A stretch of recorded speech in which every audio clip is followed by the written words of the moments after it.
My name is Amy Kwan. I'm going to be a rising senior in the College of Arts and Sciences. My major is in biology with a focus in computational biology and genomics, and I'm also pursuing a minor in music. So I'm Megha Prasad. I'm a rising junior, also in the College of Arts and Sciences, and I'm majoring in biology with a focus in neuroscience. And then I'm minoring in music also, and then psychology. And I'm from the suburbs of Chicago. Since my freshman year of college here, I knew that I wanted to continue playing the viola, so I started off in lessons with Amy as well as joining the symphony orchestra. And in terms of other music groups at WashU, I am the band director for the pep band here, the Bear Nation Varsity Band, and that's sort of been my extensive involvement in music here at WashU. Nice. And then how about for you, Megha? I also started freshman year with lessons with Amy and WashU Symphony Orchestra, and then I'm also in mariachi, the mariachi band at WashU. I love this. What made you want to take music at WashU? Yeah, so I thought initially I didn't go into WashU thinking that I was going to get a minor in music, but then WashU had all these resources and opportunities open for music minors, especially being able to do the private lessons and symphony orchestra. That combination allows you to have lessons free of charge, and just having all of the available classes too. One class that I've really enjoyed from my music minor is ethnomusicology, and it really allowed me a cool lens of music that I never would have actually experienced prior, like in high school or even in some of my freshman and sophomore classes. But those music classes also count for your arts and sciences requirements. So it's kind of a neat way to be able to sort of focus your gen ed studies. And then how about for you, Megha?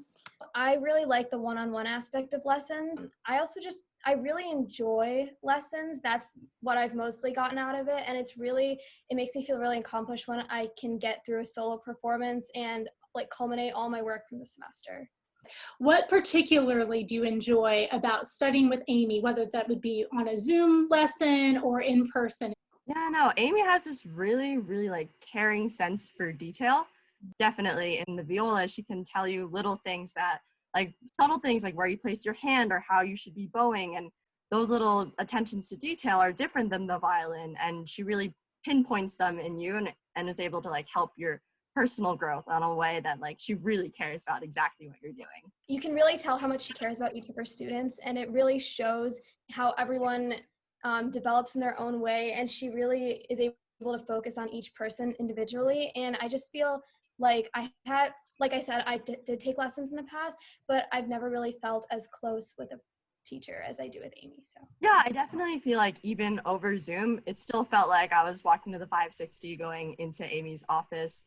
One thing that I was personally nervous about was, oh, how am I going to appear on camera? How's my playing going to be? But as I would play for Amy, like whatever I had practiced for the week, she would do the same thing. She would critique like the same kinds of,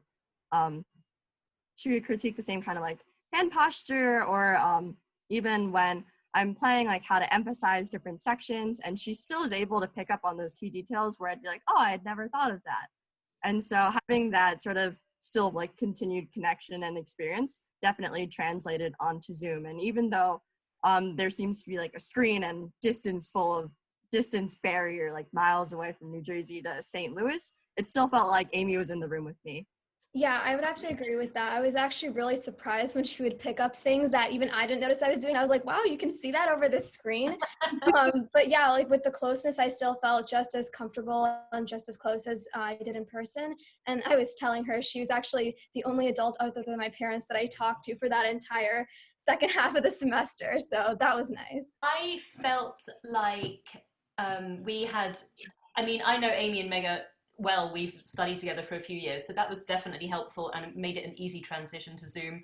But there were some things that I found easier to demonstrate sometimes, like I could bring my hand up to the camera and really work around the camera, which is just not the same kind of thing that you can do in this. I mean, I'm not going to come up to a student's face in the middle of a lesson. And so I found those kinds of things I think were quite useful. And then also being able to, not just with Amy and Megha, but just with my students, being able to share fingerings, being able to share bowings easily with a screenshot or sharing screen on Zoom was very useful. So I definitely think, I feel like Mega and Amy are both quite relaxed students anyway, but I have definitely found also with students that sometimes you can feel more, it seems like they feel more comfortable in their own setting, in their own room. And also at the end of the day, we're in the middle of a pandemic, and I think that it is comfortable being in your own home and still being able to maintain these relationships that you have with, I mean, Mega was saying that she's texted with a couple of friends, and I'm, with music things, and I've been chatting with my friends. Well, we hang out on Zoom sometimes, and it's nice to feel comfortable enough in my own home, but also continue, a sort of normal way of life with the teaching and the lessons and that kind of thing. We're still going to have virtual performances. We all have access to Zoom. We've done the piano accompaniment thing. I think that it's going to look a little bit different, but I already have other, friends of mine that have come to string recitals at the end of semester. They're already asking me when the Zoom ones are. So I think it's going to be fun.